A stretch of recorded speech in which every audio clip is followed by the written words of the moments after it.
Good morning, everyone. I'm Arpit, clinical instructor of Meera medical institute of nursing and hospital. आज हम बात करेंगे emphysema के बारे में।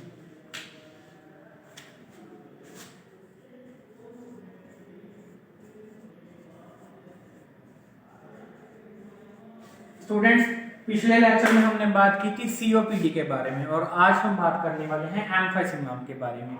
ये जो एम्फाइसीमा है ये भी किसका डिसऑर्डर है? ये भी हमारे रेस्पिरेटरी सिस्टम का डिसऑर्डर है। It is a disorder of respiratory system और एक है लंग्स की प्रॉब्लम हो जाती है इसमें भी। सो आज हम पढ़ेंगे क्या होता है एम्फाइसीमा, क्या डेफिनेशन क्या होती है एम्फाइसीमा की, किसके कारण होता है ये emphysema, what is the cause of emphysema, risk factor कौन कौन से हैं जो एम्फाइसीमा को कर सकते हैं, और पैथोफिजियोलॉजी के बारे में पढ़ेंगे और sign and symptom and treatment के बारे में पढ़ेंगे। सो हम स्टार्ट करते हैं डेफिनेशन के बारे में। सो एम्फाइसीमा होता क्या है?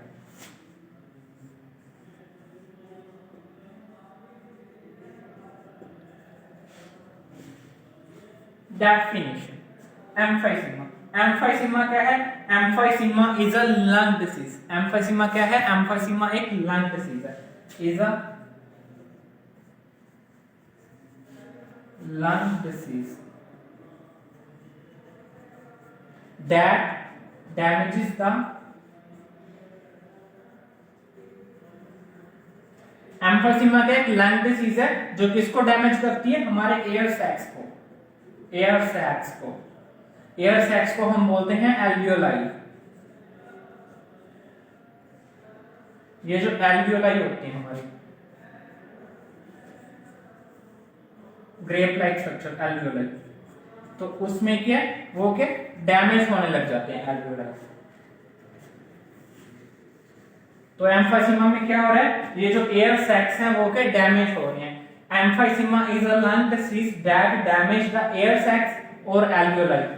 और क्या कॉज करेगी? अगर हमारे एल्वियोलाई मींस एयर सैक्स के डैमेज हो रहे हैं तो it result into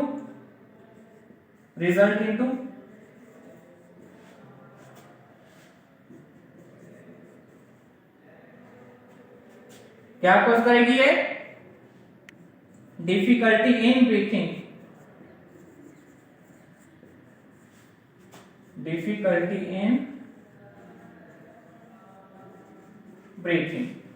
emphysema is a lung disease that damages air sacs that is result into difficulty in breathing। difficulty in breathing क्या ये कॉज करेगी और इसमें जो लंग्स है हमारे वो क्या हो जाएंगे? ओवर इन्फ्लेट हो जाएंगे और ओवर इन्फ्लेट होने के कारण क्या होगा?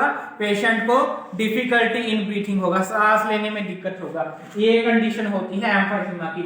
और emphysema is a type of COPD. में हमने पिछले लेक्चर में बात की थी कि सीओपीडी के बारे में, सीओपीडी क्या होता है, और उसमें हमने 4 डिसीज पढ़ी थी।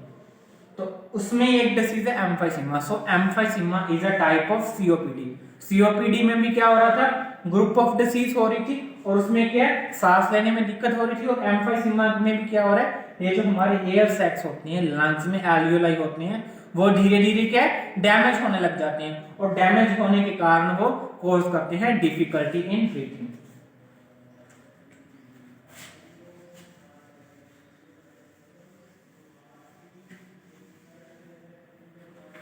सो अगर हम इसके कॉज के बारे में बात करें कि what is the cause of emphysema, क्या कॉज हो सकता है एम्फाइसीमा का? कॉजेज और रिस्क फैक्टर।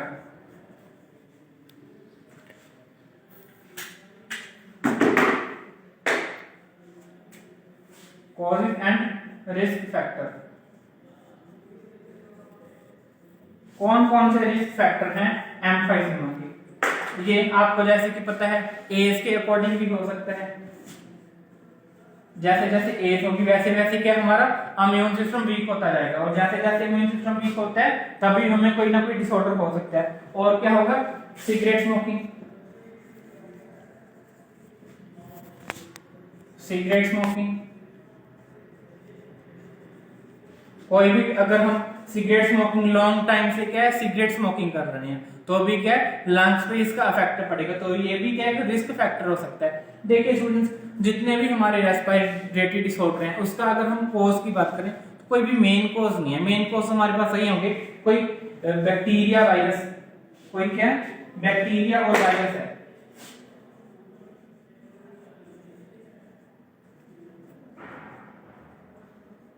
कोई भी बैक्टीरिया वायरसेस है, उस बैक्टीरिया वायरस को किसी भी रूट के थ्रू, जैसे इंजेक्शन कर लिया हमने, इनोकुलेट कर लिया, और इनहेलेशन के थ्रू किसी भी तरीके से वो अगर वो हमारे अंदर जा रही है तो वो क्या टॉक्सिन है, वो हमारे अंदर क्या टॉक्सिन रिलीज कर सकते हैं, तो उसके कारण भी क्या हमें एम्फाइसीमा हो सकता है। इवन की कोई भी रेस्पिरेटरी सिस्टम की कोई डिसीज हो सकती है, क्योंकि वो क्या अपना इम्यून रिस्पॉन्स शो करेंगे, जिसके कारण क्या होगा वो म्यूकस यहाँ पे सेक्रीट होने लग जाएगा, और अगर म्यूकस कंस्ट्रिक्शन हो रही है, म्यूकस सेक्रीट हो रहा तो क्या होगा, तब भी क्या होगा, डिफिकल्टी इन ब्रीथिंग होगा। तो और इसके क्या कॉज हो सकते हैं, इसमें जो जेनेटिक फैक्टर्स भी हो सकते हैं, जेनेटिक फैक्टर्स,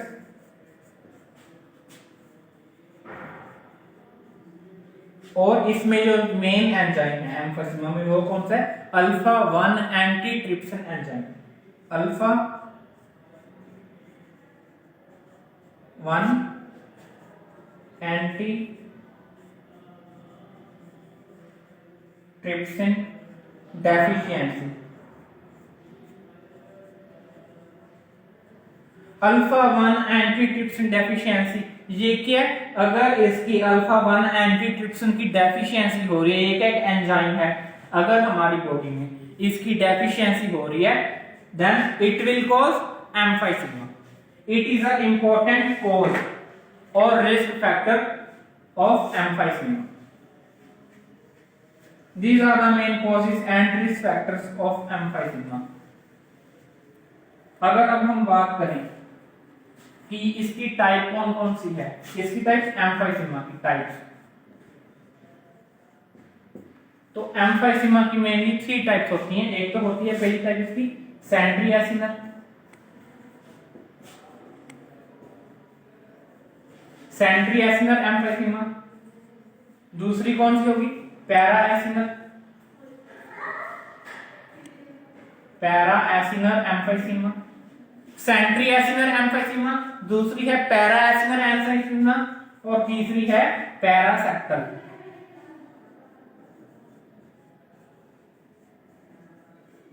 पैरासेप्टल एम्फाइसीमा, ये 3 टाइप्स हैं एम्फाइसीमा की, centriacinar, para acinar and paraseptal emphysema. इनके बारे में भी कई बार पूछ लिया जाता है, आप लोग लिख सकते हैं इनको, centriacinar, para acinar and paraseptal emphysema.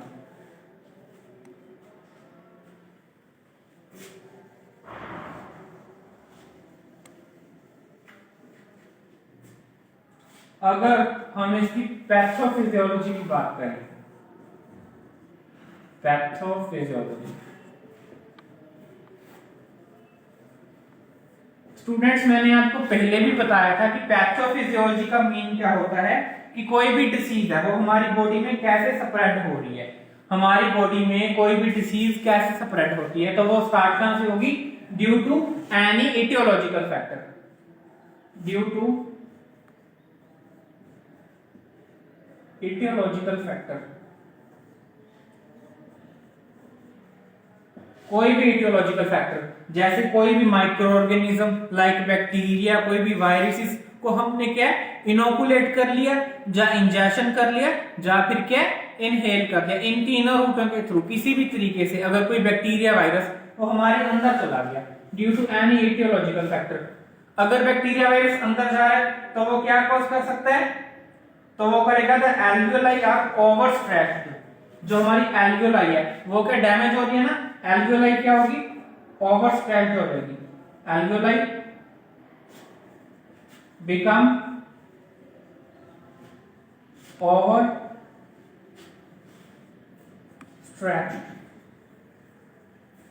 and inflamed।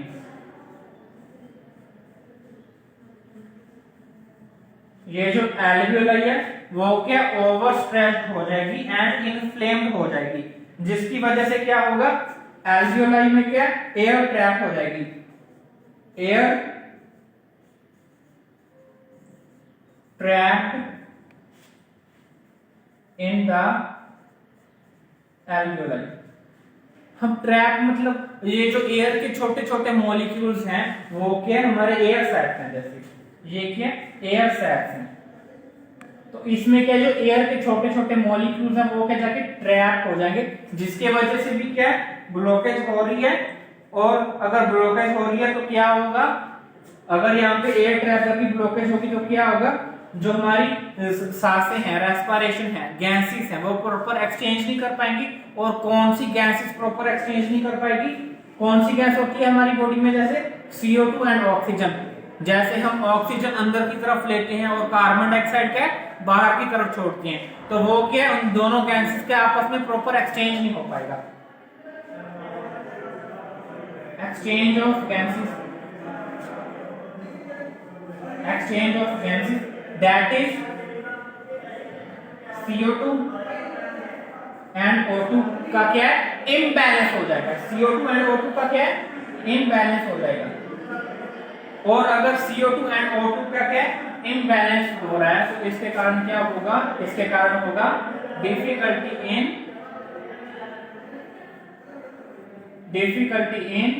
Breathing, difficulty in breathing हो जाएगा पेशेंट को। So it will cause emphysema. इस तरीके से जो हमारे लंग्स हैं, जो हमारे लंग्स में क्या एल्वियोलाई है, एयर सैक्स हैं, वो क्या अफेक्ट होते हैं। So this is about pathophysiology of emphysema. ऐसे ये जो कोई भी डिसीज है वो क्या हमारी बॉडी में स्प्रेड करती है। अगर हम बात करें इसके साइन एंड सिम्टम की, जिसको क्या क्लिनिकल मैनिफेस्टेशंस भी बोलते हैं, तो अभी आपके सामने है इसके क्लिनिकल मैनिफेस्टेशंस क्या आ जाएंगे, मतलब इसके साइन एंड सिम्टम्स क्या आएंगे। अगर किसी भी पेशेंट को क्या है एम्फाइसीमा है तो उसके क्या साइन एंड सिम्टम्स आएंगे, पेशेंट को कफ होगी, और कौन सी कफ होगी, क्रोनिक कफ होगी।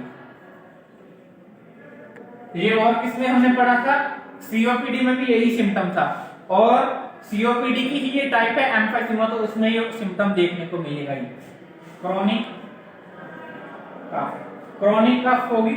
और कौन कौन से साइन एंड सिम्टम आएंगे, wheezing sign of the wheezing sound, wheezing sound मैंने आपको बताया था वीजिंग साउंड क्या होता है। जैसे क्या कोई भी पेशेंट क्या कफ करेगा तो उसमें क्या सीटी बजने की जैसी आवाज आती है, उसको हम बोलते हैं वीजिंग साउंड। और क्या cough with sputum, cough with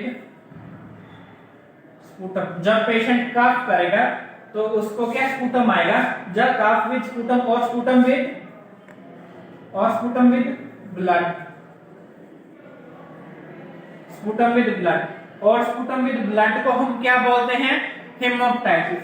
haemoptysis is a medical term used for blood in sputum. तो पेशेंट को क्या होगा, ब्लड इन स्पुटम भी होगा। और क्या डिफिकल्टी इन ब्रीथिंग हो रही है, difficulty in breathing, difficulty in breathing हो रही है। और इसमें जो मेन साइन कौन सा होगा, इसमें जो पेशेंट होगा वो क्या लेगा, पर्स लिप ब्रीथिंग लेगा, purse lip breathing, purse lip breathing. Students ये जो साइन है ना पर्स लिप ब्रीथिंग, ये मेनली क्या सीओपीडी के पेशेंट को, अब सीओपीडी में भी क्या है एम्फाइसीमा आ जाएगा। तो एम्फाइसीमा एंड अस्थमा में देखने को मिलता है, मोस्ट कॉमन साइन है purse lip breathing. Purse lip breathing क्या है, ये जो पेशेंट है जब वो सांस ले रहे ना तो वो क्या करेगा, अपने नाक से सांस लेगा, अपने क्या नाक से सांस लेगा और मुंह से छोड़ेगा, तो उसको हम बोलते हैं पर्स लिप ब्रीथिंग। और इसमें क्या कार्बन डाइऑक्साइड का लेवल क्या हमारी बॉडी में बढ़ जाता है, कार्बन डाइऑक्साइड का लेवल क्या जो CO2 का लेवल है वो क्या हमारी बॉडी में रिटेन हो जाता है। और जब CO2 का लेवल हमारी बॉडी में रिटेन हो जाता है तो उसको हम बोलते हैं हाइपरकैप्निया। तो इसमें और क्या हो सकता है, हाइपरकैप्निया हो सकता है, हाइपरकैप्निया। अगर हमारी बॉडी में CO2 का लेवल बढ़ रहा है तो उसको हम बोलते हैं हाइपरकैप्निया। These are the important sign and symptom of emphysema. आप लोग लिख सकते हैं, These are the important sign and symptoms of emphysema.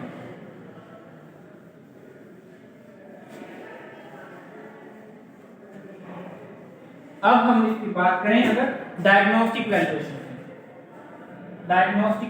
की, कि कैसे हम बोल सकते हैं पेशेंट को क्या है एम्फाइसीमा है, कैसे हम पेशेंट को आइडेंटिफाई कर सकते हैं कि पेशेंट को क्या है एम्फाइसीमा है। तो क्या करेंगे हम डायग्नोस्टिक वैल्यूएशन में, पहला वो हमारा health history and physical examination. ये क्या फर्स्ट डायग्नोस्टिक वैल्यूएशन होगी हमारा, पेशेंट की हिस्ट्री कलेक्ट करेंगे और उसका क्या है फिजिकल एग्जामिनेशन करेंगे। मैंने आपको पिछली क्लास में बताया था फिजिकल एग्जामिनेशन हम कैसे कर सकते हैं, इसके 4 मेथड्स होते हैं। फर्स्ट मेथड कौन सा होगा, इंस्पेक्शन। सेकंड मेथड कौन सा होगा, पाल्पेशन। थर्ड मेथड होगा percussion and fourth one is auscultation. ये 4 मेथड से क्या हम फिजिकल एग्जामिनेशन करते हैं। एक तो हमने कर लिया health history and physical examination, और क्या करेंगे स्पाइरोमेट्री से रेस्पिरेशन का लेवल चेक करेंगे। स्पाइरोमेट्री पेशेंट को क्या करेंगे स्पाइरोमेट्री एक्सरसाइज करवाएंगे कि वो उनको बोलेंगे कि वो स्पाइरोमेट्री से क्या एयर फिल करे और उसमें देखेंगे कि बॉल्स का लेवल वो कितना हाई हो रहा है। तो स्पाइरोमेट्री का देंगे पेशेंट को यूज करने के लिए, तो उससे हमारा पता लगेगा कि उसकी लंग कैपेसिटी कितनी है। स्पाइरोमेट्री का हम यूज करते हैं पेशेंट की लंग कैपेसिटी को चेक करने के लिए। स्पाइरोमेट्री का यूज करिए, और इसमें हम क्या कर सकते हैं capnography. This is very important, capnography. Students मैंने आपको अभी बताया कि जो पेशेंट है उसमें क्या अगर CO2 का लेवल हमारी बॉडी में बढ़ रहा है, और अगर CO2 का लेवल बढ़ रहा है इट मीन क्या ऑक्सीजन कम हो रही है, जिसकी वजह से हमें क्या डिफिकल्टी इन ब्रीथिंग भी हो रहा था।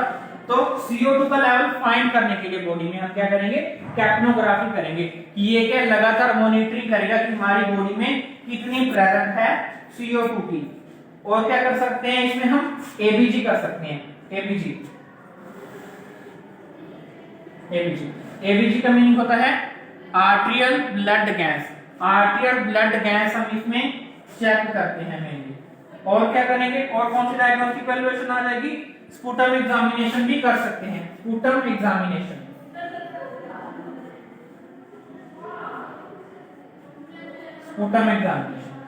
This is about diagnostic valuation of emphysema. ये वाली डायग्नोस्टिक वैल्यूएशन करते हैं हम एम्फाइसीमा। और देखिए स्टूडेंट्स, अगर हमने डायग्नोस्टिक वैल्यूएशन कर ली इट मींस क्या है, हमने डायग्नोस कर लिया कि हम एम्फाइसीमा को डायग्नोस कर लिया कि पेशेंट को डायग्नोसिस हो गया। और अगर पता लग गया पेशेंट को एम्फाइसीमा, तो क्या करेंगे जल्दी से जल्दी क्या उसका ट्रीटमेंट प्रोवाइड करेंगे उसको। तो now we will discuss about management, कि जो पेशेंट है COPD का हम उसको कैसे मैनेज कर सकते हैं। तो मैनेजमेंट में क्या हम पहले क्या देंगे पेशेंट को मेडिकल मैनेजमेंट देंगे। मेडिकल मैनेजमेंट में जैसे नॉन फार्माकोलॉजिकल में क्या दे सकते हैं हम उसको नेबुलाइजेशन थेरेपी दे सकते हैं। पेशेंट को हम क्या प्रॉपर ऑक्सीजन प्रोवाइड करेंगे, ये हम लिख सकते हैं नॉन फार्माकोलॉजिकल मैनेजमेंट में। और पेशेंट को मेडिसिन में हम क्या दे सकते हैं, जैसे क्या देंगे ब्रोंकोडाइलेटर्स देंगे। पेशेंट को क्या देंगे ब्रोंकोडाइलेटर्स।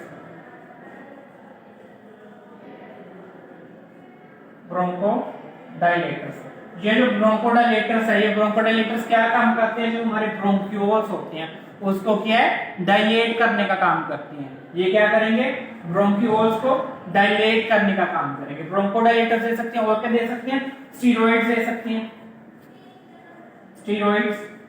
और क्या दे सकते हैं म्यूकोलाइटिक्स दे सकते हैं। पेशेंट को क्या म्यूकोलाइटिक्स दे सकते हैं। म्यूकोलाइटिक्स है जो म्यूकस अंदर म्यूकस सेक्रीट हो रहा है, जिसके कारण क्या जो हमारा एयरवे था वो क्या ब्लॉक हो रहा है। तो इसलिए क्या काम करेगा म्यूकोलाइटिक्स म्यूकस को तोड़ेगा, वहां पे जाके म्यूकस को तोड़ने का काम करेगा। और म्यूकस जब टूटेगा, थिक म्यूकस को तोड़ेंगे तो वो क्या बाहर निकल के स्पुटम के साथ आएगा जब हम कफ करेंगे। तो पेशेंट को इसमें ये भी कह सकते हैं, अब डीप कफ करवाने के लिए एक्सरसाइज करवाएंगे कि पेशेंट को बोलेंगे कि वो डीप कफ करे। तो this is about medical management. अब हम बात करेंगे कि अगर मेडिकल मैनेजमेंट से क्या पेशेंट नहीं ठीक हो रहा तो हम क्या सर्जरी परफॉर्म कर सकते हैं। So now we will discuss about surgical management.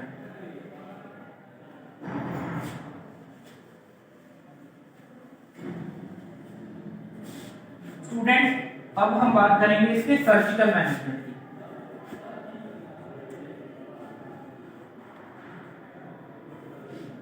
Surgical management में हम पहली जो इसकी सर्जरी है वो परफॉर्म करते हैं एलवीआरएस।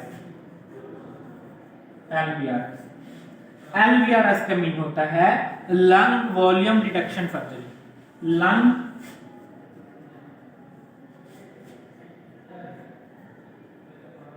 वॉल्यूम रिडक्शन सर्जरी हम क्या एलवीआरएस परफॉर्म करेंगे। और एलवीआरएस क्या मैं परफॉर्म करेंगे लंग वॉल्यूम रिडक्शन सर्जरी। ये जो लंग्स में जितने एल्वियोलाई के अफेक्ट हो रहे हैं उसको क्या हम ट्रीट करेंगे, उसको क्या रिड्यूस कर देंगे, बाहर निकाल सकते हैं। जो लंग्स का पार्ट क्या है जिसमें जितना वॉल्यूम लंग्स क्या क्या है वो अफेक्ट हो रहा है तो उसको हम करेक्ट करेंगे। तो क्या करेंगे एलवीआरएस करेंगे। और क्या कर सकते हैं बुलेक्टमी।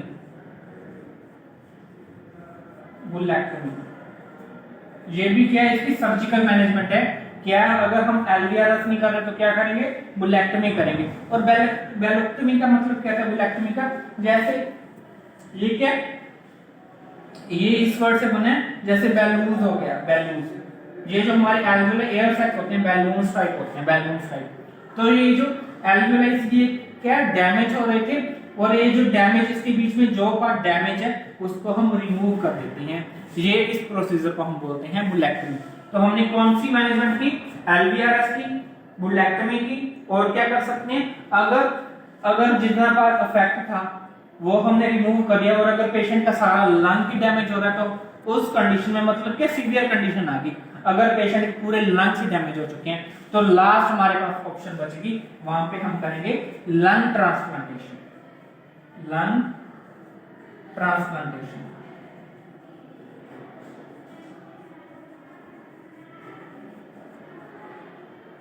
अगर पेशेंट की कंडीशन की अब सीवियर हो रही है तब हम लास्ट में हमारे पास क्या ऑप्शन बचेगी लंग ट्रांसप्लांटेशन करेंगे। This is about surgical management. अब नर्सिंग मैनेजमेंट में हम स्टूडेंट्स क्या कर सकते हैं एज अ नर्स जो भी की पेशेंट को केयर प्रोवाइड करनी है, जैसे ये सर्जरी करना नर्स का काम नहीं है, ये क्या डॉक्टर का काम है। तो नर्स क्या करेगी सर्जरी को असिस्ट करवाएगी डॉक्टर के साथ में। सो जो भी नर्स एज अ नर्स का काम है वो हमने नर्सिंग मैनेजमेंट में करेंगे, मतलब पेशेंट को केयर देंगे, उसकी मेडिसिन का उसका सारा हम डाइट प्लान देखेंगे, ध्यान रखेंगे। सो सिम्टोमेटिक केयर अब नर्स क्या प्रोवाइड करेगी पेशेंट को। This is about emphysema.